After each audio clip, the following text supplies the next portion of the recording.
Hey there, welcome to the DFS Build NBA edition. If you want some NFL advice for the Monday Night Football game, check out the video at the end of this video and go get some showdown advice from yours truly.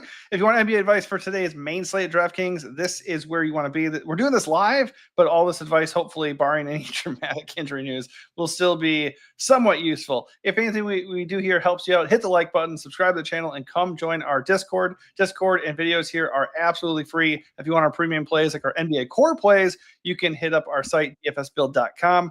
Just $5.99 a month for all of those and everything else that we offer. We were doing quite well in NFL last week, handed out quite a few good plays. So hopefully you took advantage of that. If not, definitely go ahead and consider doing so. The way we do these breakdowns, we go game by game, team by team within those games, and just highlight the plays that we're interested in playing and try to add a little bit of nuance, whether it be matchups, ownership, projections, or general projections. So first game here, Minnesota in Brooklyn. The Nets are big. 8.5 point favorites here. Still no Anthony or Nets. Yeah, sorry. The Nets will never be 8.5 point favorites over anyone. No, unless they're facing a skeleton crew Hornets team, maybe, and only maybe. But yeah, the Wolves are big favorites, even without Anthony Edwards still. So it doesn't really seem like a great game to go after, but we want to look at every possible stone and turn it over. So on the Minnesota side, Julius Randle still looks good. Price came up almost $9K. He's been crushing. It doesn't even look like he's going to be owned. So in like basically the best possible matchup you could ask for, I'm kind of interested. Certainly want to go overweight on 6% ownership if that's where it's actually going to be. Not super psyched to play anybody else though. How do you feel about the Timberwolves?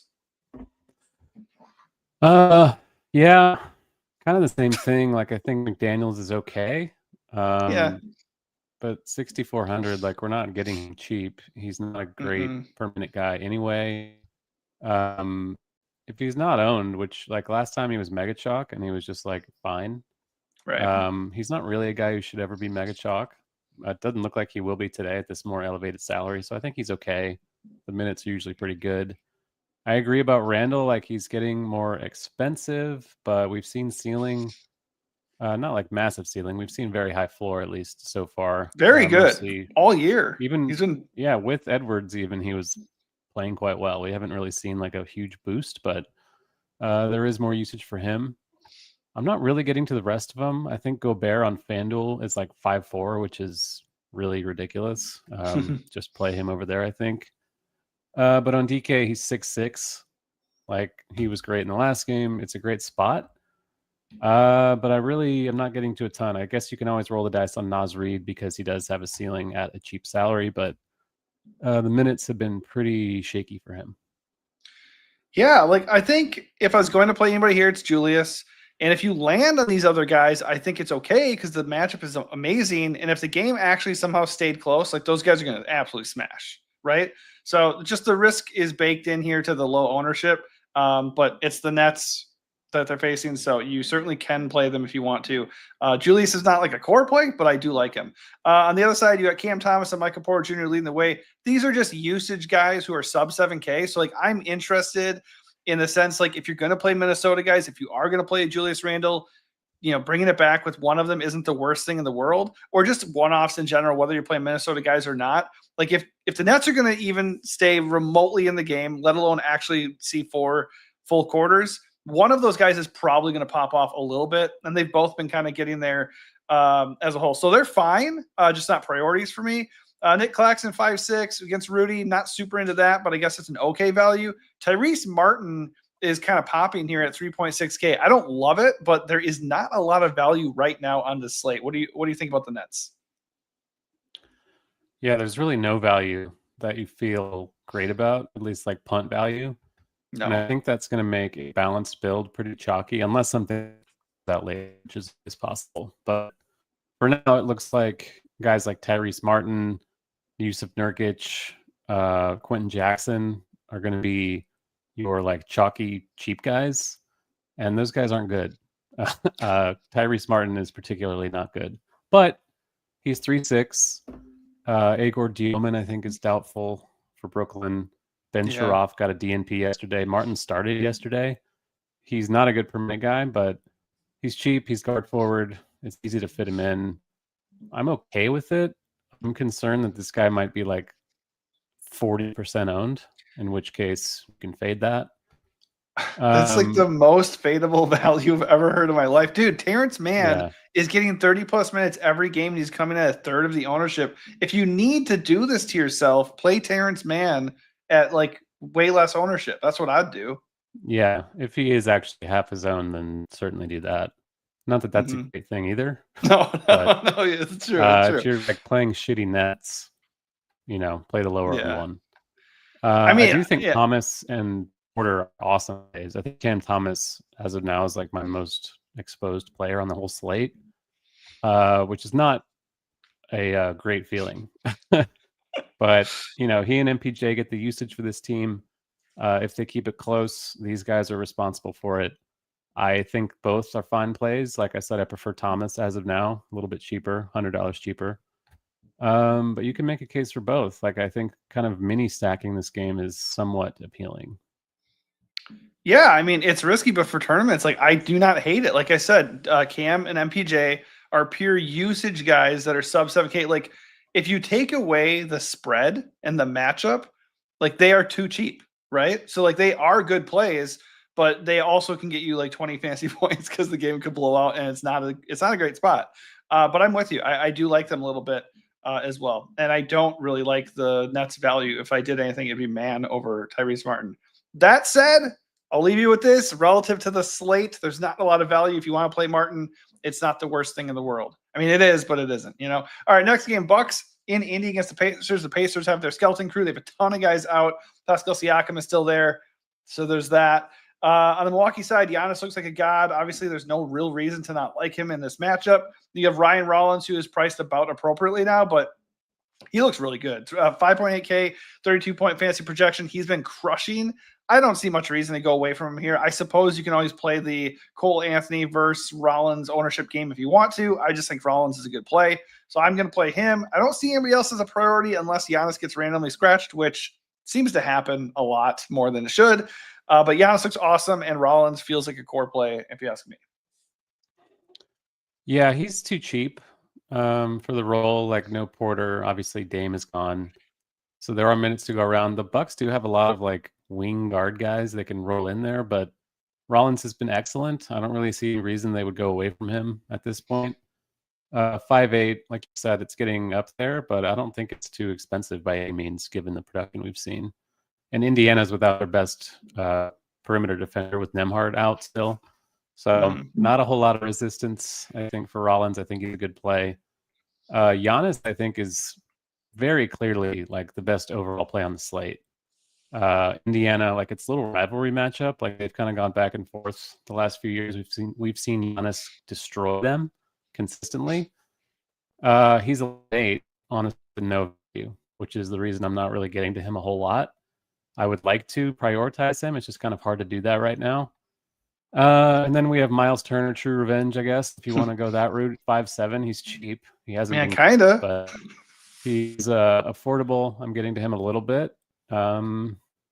Yeah, that's kind of it. I don't really want to mess with Cole Anthony is declining minutes. The rest of the team is just a bunch of zeros. So this would be the most fraudulent revenge game for Giannis ever, because like there's no Pacers that like Miles is now on his team, Halliburton's out, Nembhard's out. It's just like TJ McConnell's out. It's just like, what does it even matter? But yeah, he looks really good. We both like Rollins. I'm okay with Miles Turner if you want to go there and the revenge narrative, but he's not a must or anything.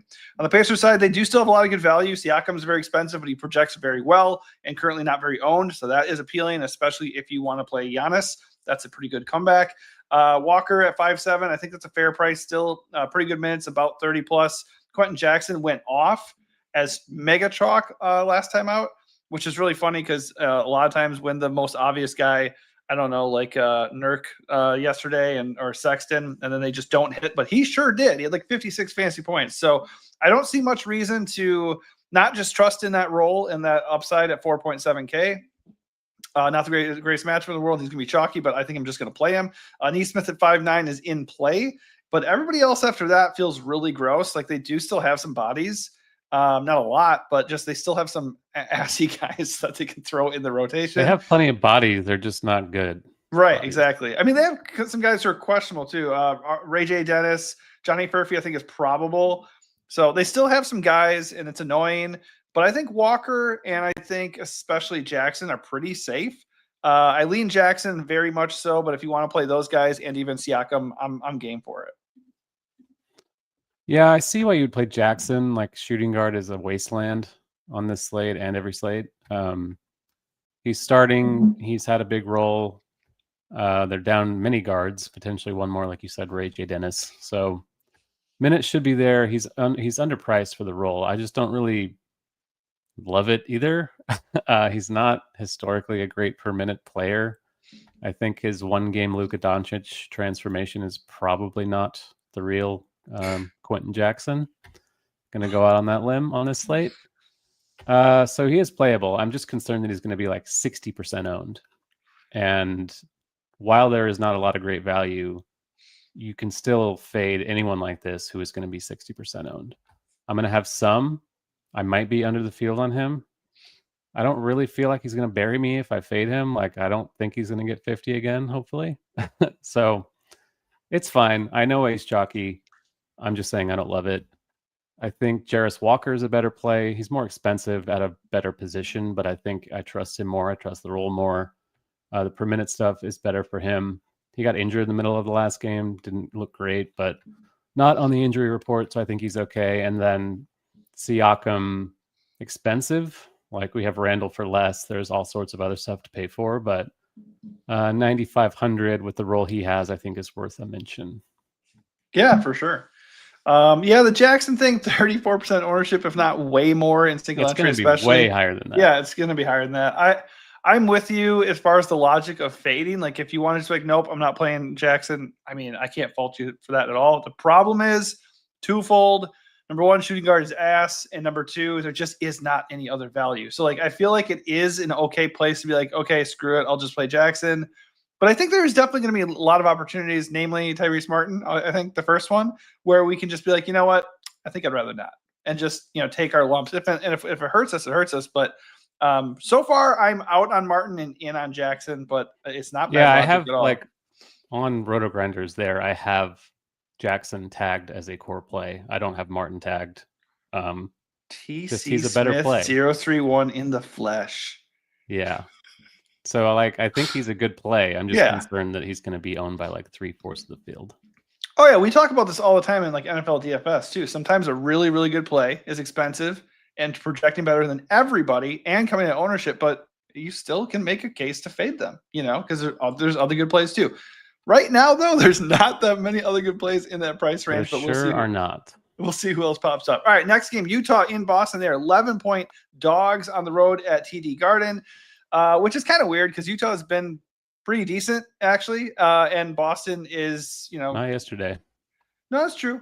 That's true. But Boston, they just, they don't have all their main guys, really. Jason Tatum isn't there anymore, and they traded away Porzingis. So, anyways, on the Utah side, Lowry Markkanen, he's just okay. Keontae George, price hasn't budged. His projection's dipping here because the matchup isn't like amazing, but I think Keontae George still looks like a really good play at 7-1. Sometimes you just have to say fuck off to the matchups, Nurk did not play a ton last night, and he was like an auto play, I think, and he played 21 minutes. It was a bit of a blowout, so that's probably part of it. But a little disconcerting. I think he still looks really good because his price hasn't gone up that much. He's under 5K, projects really well. Another case, though, like if there's somebody else that you can pivot to, you can entertain that because it is a tough road game where they're big underdogs and the matchup isn't like super good. I'm probably going to play Nurk, but you need to entertain that always.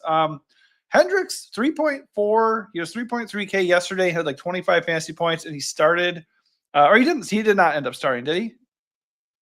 No, he did not. Okay. Yeah, he did. Yeah, I did. My bad. Okay, so yeah, it was weird because I was talking with Aaron in Discord, and I was like, he was like, "Oh, Hendricks is starting at 3.3. Would you play him?" I was like, I don't know. He's kind of thin. But I was like, 3.3. You can play anybody at 3.3 if they start. And then I saw Kyle Filipowski was starting, and it wasn't Hendricks. I was like, I don't know, man. There's something weird going on here. Look, conflicting reports. So it did end up being Hendricks, and he actually smashed for the price tag. So at 3.4K, despite the less than ideal matchup, if he starts, I'm okay with it, especially since the value really isn't good. But for the most part, it is Nurk and Keontae George for me. Yeah, I mean, if Hendricks starts, I think that's more comfortable punt value than Tyrese Martin, for example. Yeah, So 100%. I don't trust that the ownership will be skewing heavily toward Martin. I think Hendricks, people will see the game yesterday, 25 minutes, not including blowout. He did not get garbage time, which is not great. I would kind of want him to get garbage time, I think. But, Right. if he's starting, the role should be fairly safe, and he's super cheap. And he's small forward, power forward, and not center, which is helpful. So I'm okay with that. Nurkic, elite per minute guy. Didn't get there yesterday. Wasn't very vengeful against the Hornets, but he's still cheap on DK, 4,800, I think. And again, there's not a lot of cheap stuff. Nurkic has a ceiling. Even if he gets 20 minutes, he can still get you 40 fantasy points, I think. So I'm okay with it. Keontae I really like, just because small forward, like we say, is a wasteland. Lowry, okay. I think you can play Svi in a starting role. Like, he's been getting the minutes. He just hasn't done anything with them. He does not get a lot of usage, but if we're playing guys like Tyrese Martin and Quentin Jackson into massive ownership, I think you can just pivot to a guy like this who's also getting minutes and like 1% ownership. Yeah, I suppose. I'm not really on the same level of you there. Like, the thing with Utah is I don't really trust them because they have so many he's guys. A good play. I just think like it's the kind of thing you can mix into like a multi-entry thing. Yeah. The thing with the Jazz, they have a ton of dudes. They have some young guys like Ace Bailey and Walter Clayton that they could and should play more. And then they have like Bryce Sensabaugh and Svi and, these guys, Hendricks. So, like, you just never know what they're actually going to do. But as it stands, like, by the way, Nurk shouldn't have been vengeful anyways. Like, thank you, Charlotte, for letting me go, not and trading me to Utah. Well, Utah is better than Charlotte, I think, at least in terms of NBA. No. Anyways, if people are going to be sour on Nurk because he didn't explode last night, I'm more than happy to go back to the well. No matter what the case is, he looks like a good value. The other side, Boston, Jaylen Brown leads away with the best projection, 43 fantasy points, 8.3K, not that expensive for a matchup with Utah. I think he's a fair play. Derek White is a better play. He's $1,000 cheaper and with a similar projection. He looks like he's going to be kind of chalky.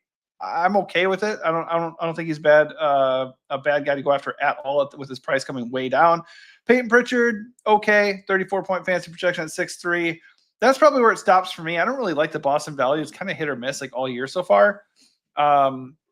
Derek White looks the best here, though. I don't ever like playing Derek White, but I feel like anytime I don't, he goes nuclear. So I probably just should. At 7-2, I think Derek White looks pretty darn good. Yeah. White and Pritchard have both seen their salaries decline. They've been kind of mediocre, especially White. He's just shooting poorly. I think that they both are. They're like 1 for 7 from 3 every game. Yeah, I trust White more than Pritchard. Like, we've seen White as, an established, legit good NBA player. Pritchard's been a backup for the most part. So I think they're both fine. I think they're good plays. I think they'll both be owned. I think Jaylen Brown as kind of a leverage play off of those guys is excellent. 8,300 for the role he has is super cheap, I think. I'm interested in that. And my favorite play on the Boston side is Anthony Simons at 5,300. Utah allows the most 3-point attempts per game in the NBA. And so makes. So it's a great spot for White, Pritchard, and Simons. All of them. And on a slate with no value, Simons is 5,300. He's going to be hit or miss. He's going to be reliant on the shots falling, but we have seen upside from him. Look at his last game. Well, they got destroyed by Houston. I know, but still, 4. Yeah, but we've seen like 38 also and 35. Like, I know. He's got a ceiling. So for 5-3, if no one's playing him, I will be pretty heavily over the field on that. No, I like it, actually. I honestly like all these Boston guys. I think the Jaylen Brown nod as leverage to White, who's carrying some ownership, that's pretty cool too. But yeah, the Jazz just give up a shit ton of threes, and their opponents are making them at an insane rate, dead last against the threes. So Boston likes to get up threes, and they have guys who can make them. I would not be shocked at all if Pritchard, White, and maybe all these dudes are very hot from outside tonight. So they all look pretty darn good, with White looking the best, but they all are very playable. Washington in New York at the Madison Square Garden taking on the Knicks. They are 12.5-point dogs. Ouch. Knicks look great. We'll talk about them in a second. But if you're going to play some Knicks, which you probably will, Keyshawn George and Alexander Sarr probably should be considered as comebacks. CJ McCollum, the minute cap situation here, I think it's just mostly about the blowout, but that's not the best. His price has come down though. Koulibaly's minutes are ticking up. You have Trey Johnson off the bench. I think they're all viable if you're playing Knicks. Trey Johnson's kind of the most appealing here though, because he plays like 25 plus minutes and he is quite talented. Eventually that dude is going to pop off and actually get it going. So I think he's appealing. And if I wanted to do a comeback, I would probably start with Sar. Yeah, the Knicks are tough inside. So, I mean, Sar's not like a paint-based center, but it is a pretty matchup big. Mitch Johnson's playing, so that helps a little bit. I think Keyshawn is my favorite overall Wizard just because it's shooting guard and you can plug him in there and forget about it. I like the Trey Johnson call a lot. It's similar to Simon's in that it's a 6-man high usage role. He's cheap. He's shooting guard eligible as well. And he's not getting ownership. So again, like if these Nets guys are going to be popular, Quentin Jackson in the same range, just straight pivot to Trey Johnson and hope that he outscores Quentin Jackson, which is certainly not the least likely outcome. So fine with that.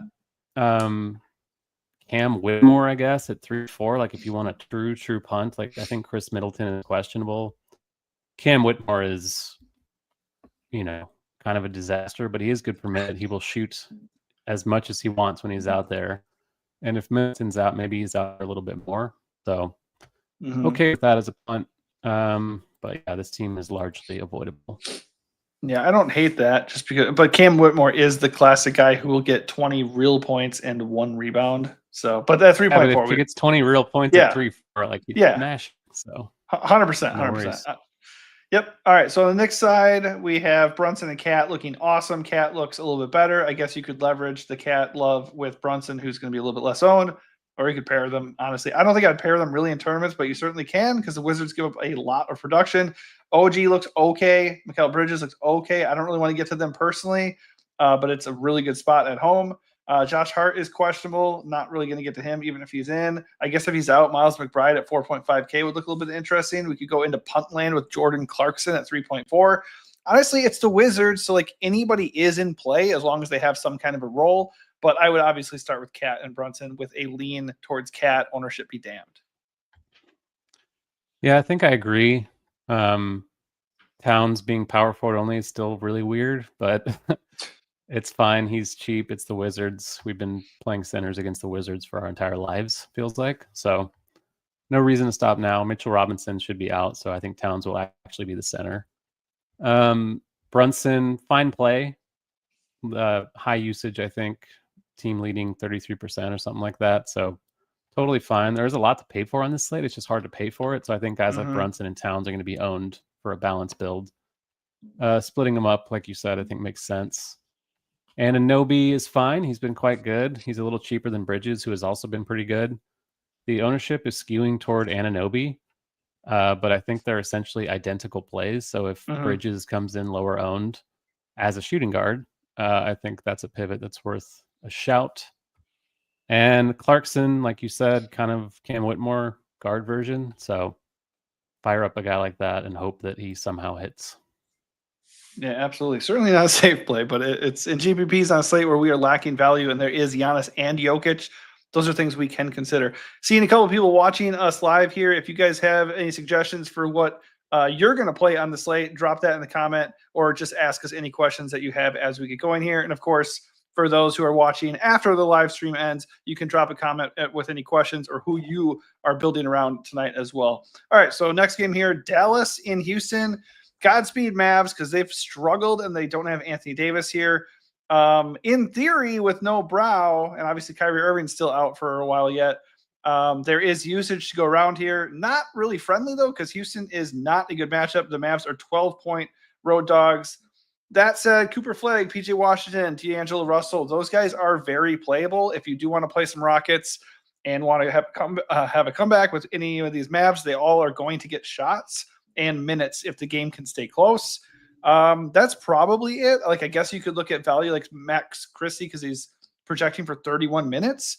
But I'm just going to look at, the obvious usage here, and it's PJ and it's D'Lo and it's Cooper Flagg. It just, none of it feels great because the matchup stinks, but those guys are going to have big roles here. Yeah, so 5'7" is still pretty deep for the you'll get without AD and Kyrie. So playable. It is a rough spot though, like you said, but they had a rough spot the other night and he was fine against Detroit. So if you want to shoot for ceiling there, I think that's decent. I think PJ is my favorite overall play from the Mavs at 6'5". Yeah. Pretty secure minutes. Again, more usage to go around with these injuries they have in the front court. I like the Christie thing as a straight line Jackson pivot, like same positional eligibility, I think. Maybe Jackson's point guard, shooting guard. So Christie is a little more valuable at shooting guard, small forward.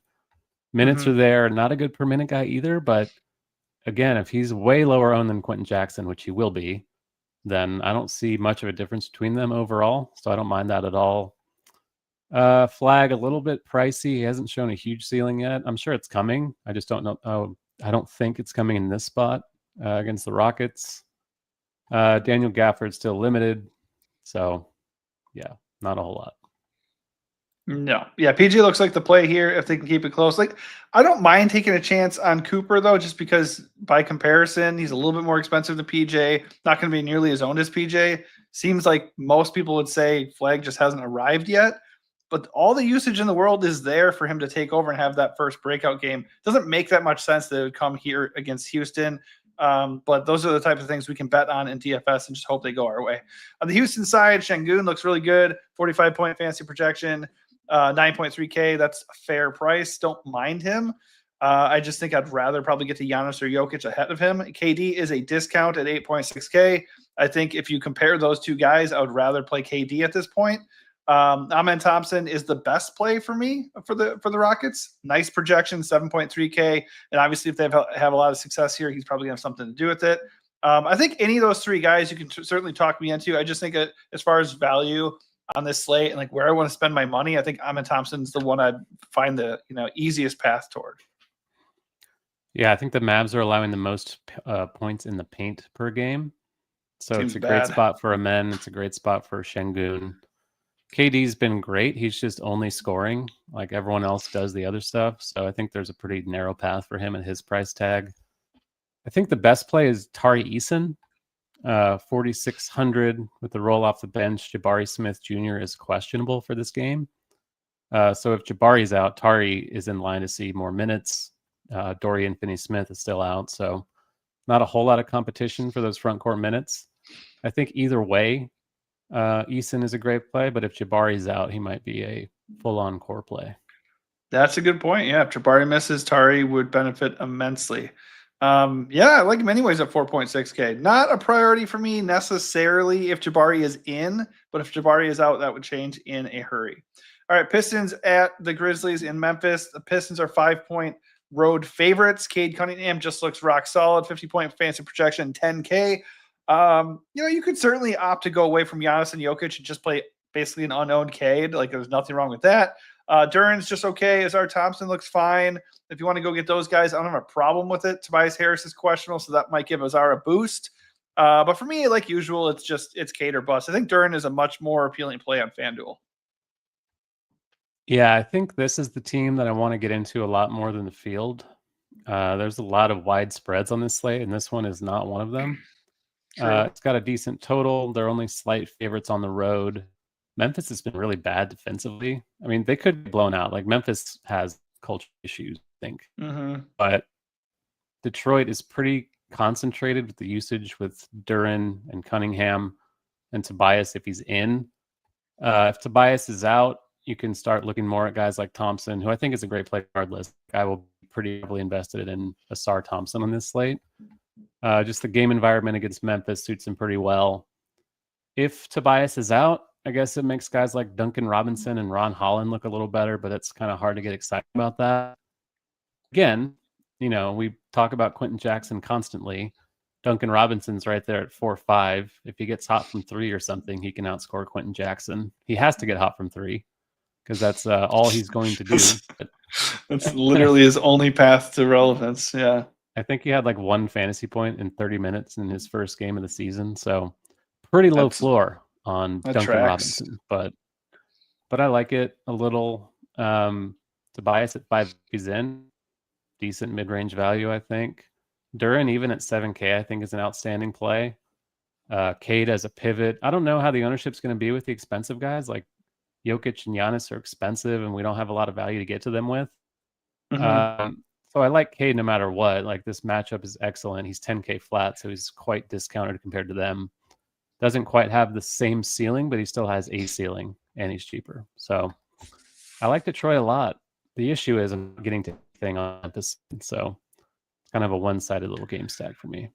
Yeah, it's funny because like in Discord this morning, somebody was like, "Oh, who do we play, Giannis or Jokic?" I was like, "Why not both?" I like dropped a GIF, and you're like, "Good luck with that, pal." And I was just joking, but really, that's a fair point because it's just like that would be a disgusting lineup right now. Like it's just not really feasible, and it's not really something you should do that much anyways. Like stretching yourself that thin, you'd have to have like a 12-game slate with just remarkable value to like ever feel really comfortable. There was that kind like of the first slate of the season where we had like Kalkbrenner at 3-2, yeah, and 3K PJ Washington. Like that's the kind of slate where it's like, well, yeah, you play Jokic and Giannis and Luka all together in that line. But yeah, if you have just like egregiously mispriced guys, like a free square, and yeah, then you can start thinking about it.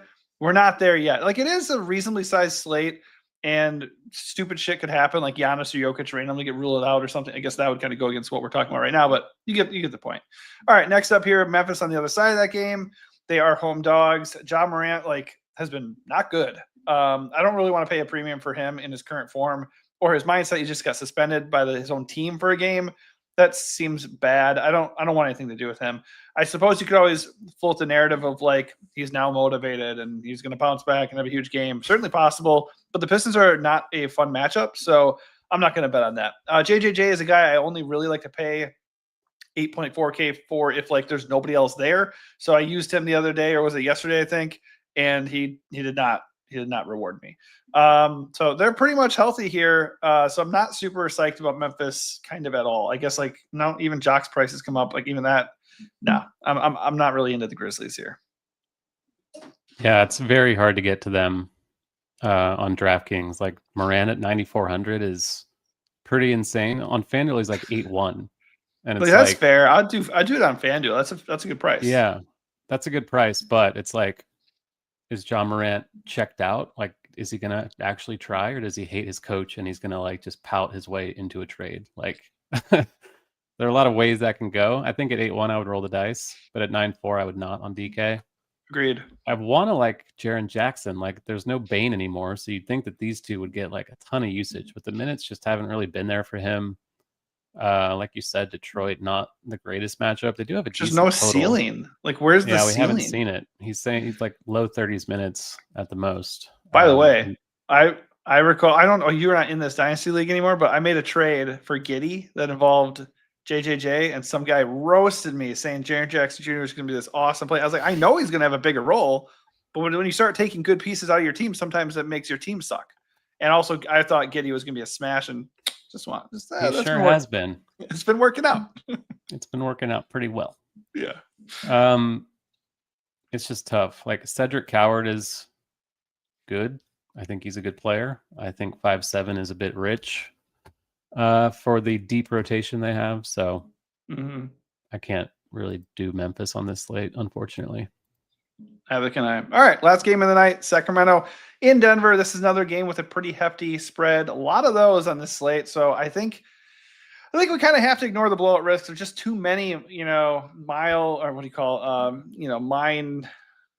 There's too many landmines. I'm really struggling to find the words. There's too many landmines on this whole entire slate to be like, oh, but a blowout. Oh, but a blowout. It's like, yeah, kind of, but let's just play the best plays, right? Sacramento, there could be some good ones, even though they might get housed. Zach LaVine and Dennis Schroeder are both questionable. Devin Carter is even questionable. So we could be looking at a situation where 6K Russ is a must. You could also look at DeMar and Sabonis looking a little bit too cheap all of a sudden. And you could also look at even Keon Ellis, who, by the way, is only 3.7 and is small forward eligible as well as being guard eligible. If these guys end up missing, and I kind of hope the news doesn't come right away, I love Keon Ellis as a pivot away from Tyrese Martin, especially if he's not going to be owned. Well, most notably if he's not going to be owned. Yeah, this morning I saw that those guys were questionable. I do not see that anymore. So I think LaVine and Schroeder are in, I guess. Oh, son of a bitch. Malik Monk is out. So Malik Monk being out gives Keon Ellis a role. Yeah. The issue is he's Keon Ellis, and Yeah. this team, this ridiculously constructed Sacramento team, just has so many mouths to feed that Keon Ellis is not going to get any shots. So I agree. Like, I want to pivot off Tyrese Martin. I think Keon Ellis would have been a good way to do that. But I don't think we have that value opening up anymore.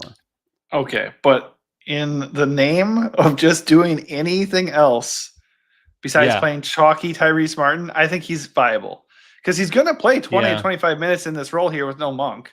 And if one of these other dudes who was questionable just randomly gets scratched or something, he could be an absolute smash play. So is he a safe play? No, but he's 3.7K, forward guard eligible, which is, by the way, I don't know what DraftKings is doing.